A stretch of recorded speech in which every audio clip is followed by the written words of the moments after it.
Halo Bapak Ibu dan teman-teman semua, jumpa lagi dengan saya Profiden Tiahulu di Primzaro Channel.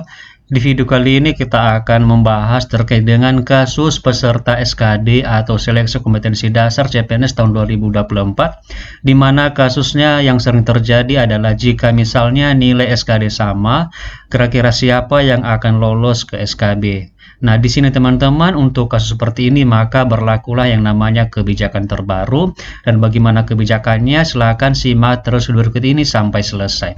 Jangan lupa like, subscribe dan nyalakan loncengnya karena itu semua adalah gratis dan gak berbayar. Oke lah Bapak Ibu dan teman-teman semua, di sini kita sampaikan bahwa di video ini kita akan membahas mengenai kasus yang sering terjadi atau yang sering dialami oleh peserta SKD CPNS dari tahun ke tahun ketika nanti ada nilai yang sama. Jadi kira-kira siapakah yang masuk ke SKB? Di sini teman-teman, misalnya apabila pelamar memiliki skor SKD yang sama, penentuan kelulusan akhir secara berurutan didasarkan pada yang pertama adalah nilai kumulatif SKD yang tertinggi. Tentu ini sudah paham ya teman-teman bahwa ini adalah diurutkan berdasarkan dengan nilai SKD yang tertinggi. Kemudian yang kedua ini adalah jika nilai sebagaimana dimaksud dalam kolom 1 ini sama, artinya nilai SKD-nya sama, penentuan kelulusan akhir didasarkan secara berurutan, mulai dari nilai tes karakteristik pribadi, kemudian disusul dengan, kalau misalnya ini masih sama, maka dilihat nilai tes intelijensi umum atau TIU. Jika misalnya masih sama teman-teman, maka dilihat nilai tes wawasan kebangsaan atau TWK yang tertinggi. Setelah itu, jika misalnya ketiga-tiganya ini masih sama, maka ada kebijakan baru lagi atau kebijakan yang ketiga, yaitu jika nilai sebagaimana dimaksud dalam kolom 2 ini masih sama, penentuan kelulusan akhir didasarkan pada nilai indeks prestasi kumulatif atau IPK yang tertinggi bagi lulusan diploma atau sarjana atau magister, sedangkan untuk lulusan sekolah menengah atas atau sederajat berdasarkan dengan nilai rata-rata yang tertinggi saat atau yang tertulis di ijazah. Jadi di sini teman-teman, ketika nanti ketiga nilai tersebut, misalnya TKP sama, TIU sama, TWK sama, maka dilihat IPK. Jadi IPK ini bagi yang lulusan sarjana atau D3 misalnya diploma. Sementara kalau dia SMA, misalnya dia melamar menggunakan jasa SMA, maka yang dilihat adalah nilai rata-rata rapornya yang paling tertinggi.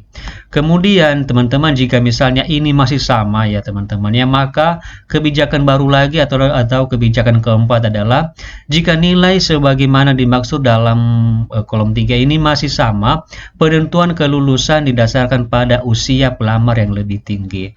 Artinya dilihat usia teman-teman. Misalnya ini sudah sama, masih sama lagi ya teman-teman, maka kita melihat usia paling tinggi dari peserta. Jadi di sini mustahil ya teman-teman ada yang usianya sama tinggi ya, misalnya teman-temannya udah sama semua sampai kepada usia itu masih sama. Jadi di sini sebenarnya itu adalah sangat mustahil. Nah, jadi itulah beberapa kebijakan terbaru teman-teman, langkah yang diambil atau sikap yang diambil ketika nanti peserta SKD itu memiliki skor atau nilai yang sama.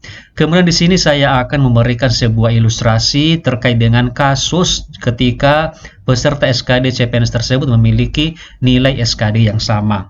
Di sini ya teman-teman, nilai SKD CPNS 2024 sama, ini kasusnya yaitu nilainya sama.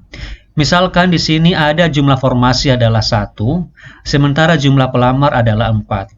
Nah, jadi yang masuk ke SKB nanti teman-teman biasanya itu adalah 3 kali dari jumlah formasi. Karena di sini adalah jumlah formasinya adalah 1, maka nanti yang masuk ke SKB adalah hanya 3 orang, artinya 1 orang lagi adalah tidak masuk di SKB. Oke, sekarang kita masuk pada ilustrasinya, di mana si A memiliki nilai, jumlah nilainya itu 410 dan dia lulus passing grade. Kemudian di sini ada keterangan masuk SKB. Kemudian si B dengan jumlah nilai 390, dia lulus semua passing grade dan keterangan adalah masuk SKB. Setelah itu si C nilainya adalah 375, dia lulus semua passing grade, kemudian keterangan SKB. Kemudian ada si D dia juga memiliki nilai itu 375, dia lulus semua passing grade dan tidak masuk SKB. Nah, di sini teman-teman, kenapa ini bisa tidak masuk SKB padahal nilainya sama dengan si C? Artinya nilai C dan si D ini sama besarnya, yaitu 375. Nah, jadi kenapa tidak dipilih si D ya teman-teman ya? Kenapa si D ini tidak masuk pada SKB? Nah, jadi jawabannya adalah sesuai dengan peraturan atau kebijakan yang sudah kita sampaikan di awal, bahwa kita melihat dari urutan TKP dulu, baru TIU, baru TWK. Jadi di sini untuk si C nilai TKP-nya adalah 180, sementara untuk si D adalah nilai TKP-nya adalah hanya 175.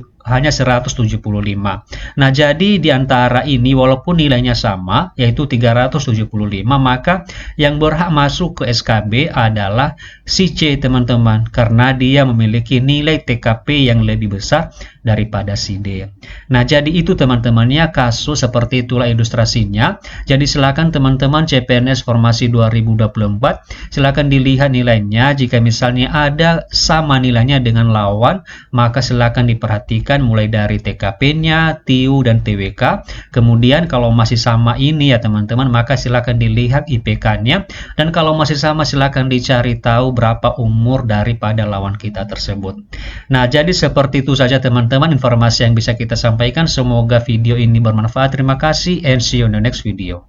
So high, I'm hypnotized. What's up is down, what's left is right. Chasing stars and holding you. I can't see the end, but we'll see it through.